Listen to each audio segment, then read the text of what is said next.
United States, noting each of the people killed at a Connecticut elementary school exactly 1 week ago. In this morning's Wall Street Journal, columnist Peggy Noonan tackled the question of how parents and children go forward from here. She writes about how kids are most often afraid of imaginary monsters, like the ones that supposedly live under their beds. And she shares how a friend just told her that, quote, "What's so terrible for the little kids who hear about Newtown is that the dream monster is now real." I'm joined now by a group of parents, some of whom you will know as political analysts or from other Fox News segments, but all of whom have young children in a world where now we realize the monster is real. Thank you all so much for being here. It's such a sad day for so many in the country, and I know our viewers are feeling it because we were together a week ago exactly right now as we learned that it was in fact 20 children who had been killed. And I feel it, and I know you all feel it. And the question is now, a week later, and on a go-forward basis, as parents, as human beings, how are we supposed to process this? How are we supposed to help our children process this? And how do we get our kids to a place where they can go to school and feel safe and not worry about the real monster? Dr. Jeffrey Gardier, let me start with you. I would say first and foremost, we need to take our time in processing what's going on as parents, even as children, because we still don't know what really happened, what the motivations were, what the role of mental illness was in this. But we know that there are madmen out there now. We know that there is a red line that they will cross. Those madmen happen to be our children, too. And in no way am I making excuses for the shooter, but we have to address why these things continue to happen and why I'm in mental health, why the mental health experience is so lacking for these young men who are at the advent of some schizophrenia. It can be cathartic to find something to do, to find something to change. I would say the most important thing, and I know everyone will jump in, the most important thing is we need to continue to have the conversations, the discussions, and let our children know that we are there for them. We will try to keep them safe, but there are no guarantees. That's out the window. I mean, as moms and dads, right? Dr. Kathleen London, you're a doctor, a successful doctor. We've had you on the program. But as a mom, you know, how do you get through this with your kids and comfort yourself that they can go to school and they're going to come home alive? So I went through this also with 9/11 with my children who were very much younger at that time. Part of it is that random acts happen, but we basically live in a safe world, and you need to reassure your children. And yourself. And myself. Yeah. And that's probably more myself than anyone else. Listening. I mean, that's been my job this week, is listening to my kids. I'm not a believer. I've been hearing some reports from some parents in my practice where little 4-year-olds, it's being brought up in school, and I don't think that's appropriate. I think there are ages that you can shield your children. But at the same time, if they're bringing it up, where are they? You need to listen and let them process at their own rate. My 2 boys are very different. One is, you know, he's fine with all this. The other one I can see is still struggling a bit. Trying to understand. Julie, and that's what you need to do. Julie Roginski, you just gave birth to a baby this year. You know, as a new mother, and I have 2 kids under the age of 4, you know, you worry about what world are they about to be brought up in? What other red lines are going to be crossed as they reach majority? It sounds selfish, and I'm sorry for all the parents that have kids that understand what's going on, but my first reaction, and I was here last Friday when this happened, was thank God my baby's too young to understand what's going on. Thank God I don't have to explain this to him, and hopefully he'll grow up in a world where we do something to make it a little safer for him. But much like 9/11, things, I assume, hopefully will have to change. And the school that he will be attending in 6 years when he starts going to school is probably going to look very differently from the school that your kids have attended today or last week. Peggy Noonan talks about the possibility that more and more parents are going to choose to homeschool their children now out of fear. Liz Stern, your thoughts on that? I don't think that is, we might see that for a little bit, but I don't think that's something that parents are going to be doing for the long run. You're going to keep your kids in regular school. We're going to keep our kids in regular school. We're going to keep them safe where they're supposed to be.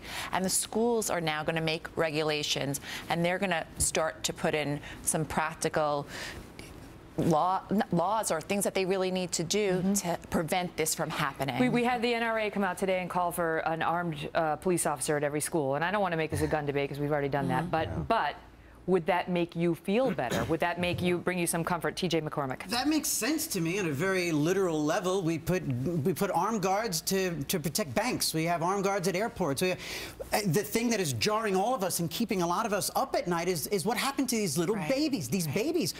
If we're not going to protect babies the same way we protect money, what are we willing to protect? And so on a very literal level, yeah, it makes sense to me. It does. It makes sense. Except that schools are not fortresses. They are places of learning where our children also learn empathy. They should come home alive from that place of learning. And it needs to be a safe place and not feel that way.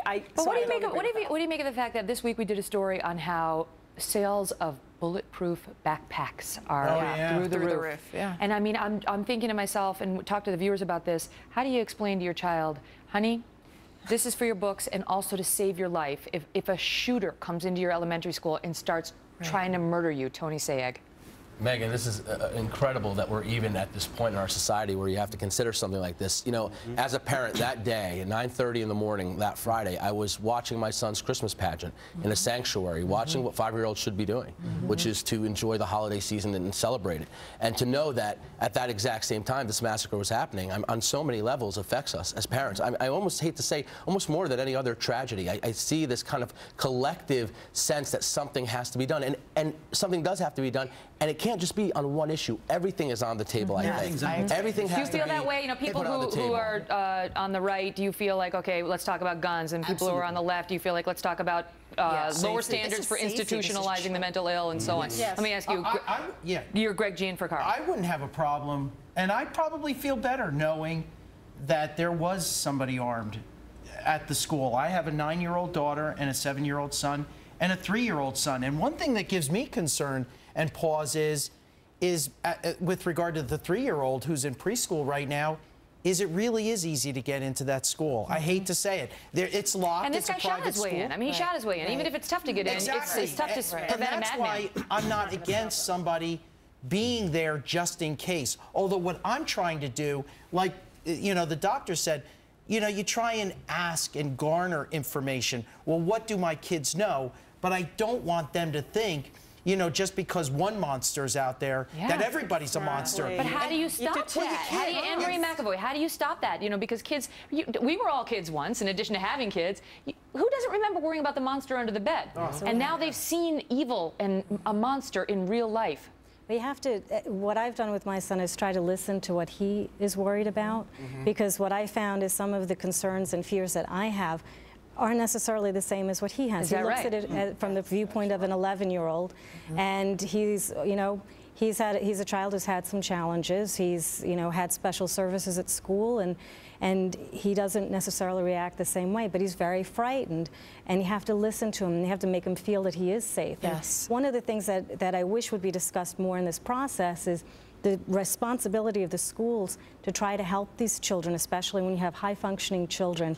The schools are the best equipped to see a problem. They have professionals. You're talking about the shooter himself right now. The shooter himself. Although it sounds like this school did everything possible. The principal of his high school was on Fox News talking about how they made sure this kid wasn't bullied. They made sure that he didn't get targeted. You know, that's how we, after Columbine, that's where we went. Like, well, they bullied, and we have to prevent that. But the reality is, there's so much more to worry about, Doctor. The reality is, it's not just black and white. You can't just look at a kid and say, okay, this is a troubled kid. He spends time by himself. We're going to flag this kid. No, because a lot of these issues, they fly under the radar. But the mother knew. The mother knew that this was a troubled son. Well, unfortunately, she paid the ultimate sacrifice. There's no question that she paid, but there's a question about whether she needed to do more. I want to ask you, Doug Burns, because out of the darkness comes some light, and that is, you know, we were talking about these teachers, these 6 women who literally shielded these babies with their bodies, ran toward the danger. I mean, these are not law enforcement types. You know, the cops came into the building, and teachers get a bum rap, you know, the union stuff, whatever. They ran toward the danger, and they literally threw themselves over these little babies. And one of the viewers said, oh, well, what adult wouldn't do it? Some adults would be too scared. You can't say that. Some adults would be You never know what you're going to do in that kind. But the point is, we've seen such lightness. And, you know, you have to bring that to your child as well. You know, what we've seen, and the world, the community, the world, the nation rallying around those mourners and those and their families of the heroes in Connecticut. You're making a great point, which I totally agree with, which is that after the hurricane, after 9/11, you know, you do see people rallying and coming together and trying to cobble together some type of, you know, positive feeling about it. But I liked what you said earlier in terms of what Peggy Noonan wrote. I mean, it's like the shattering of the innocence of youth. I mean, and that's the problem.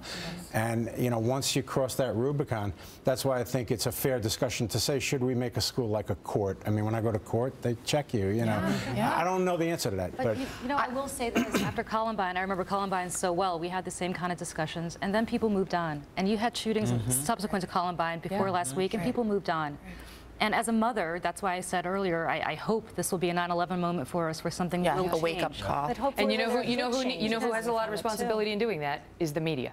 Yes. Because the media chooses what stays in the news and what doesn't stay in the news. And if we don't stay on it, then it's gonna move on quickly. And I gotta go. You know what though? We can't let this take away our children's innocence. I think we could be smart about it. We could be practical in how we discuss it, but we owe it to them to try to give them the childhood they deserve. And thank you all. And we have to reach out. And that we stand together and defy evil. And that's what we do best. And that's what we Thank you. I gotta go. Thank you all so much. And Merry Christmas to all of you.